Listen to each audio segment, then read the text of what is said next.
March 6 నుండి inter పరీక్షలు ప్రారంభం కాబోతున్నాయి. మంచి భవిష్యత్తు నిర్ణయించడంలో ఇంటర్ మార్కులు కీలకమైన పాత్ర పోషిస్తాయి. ఈ నేపథ్యంలో ఎంఈసీ, సిఈసీ విద్యార్థులు పరీక్షల్లో ఎక్కువ మార్కులు ఎలా సాధించాలి, ముఖ్యంగా పరీక్ష హాల్లో ఎలాంటి వ్యూహాన్ని అనుసరించాలి, సమయాన్ని గరిష్టంగా వినియోగించుకోవడంలో ఎలాంటి మెళకువలు పాటించాలి వంటి విషయాలు గమ్యంలో తెలుసుకుందాం.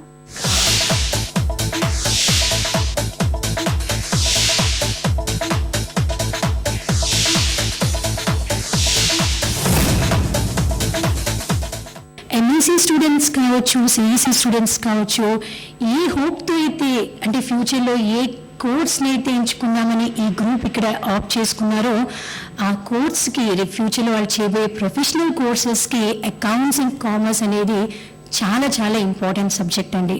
సో ఈ సబ్జెక్ట్లో స్టూడెంట్స్ అందరూ కూడా చాయిస్ ఎటు చాలా ఈజీగా ఫీల్ అయ్యేటువంటి సబ్జెక్టే కాబట్టి చాయిస్ అనేది లేకుండా అన్ని టాపిక్స్కి సరైన ప్రాధాన్యత ఇస్తూ మనం చక్కగా ప్రిపేర్ అయితే మనం చేయదలుచుకున్న ఈ ఫ్యూచర్ కోర్సెస్ కూడా మనకి మంచి ఫౌండేషన్గా వర్క్ చేస్తుందండి.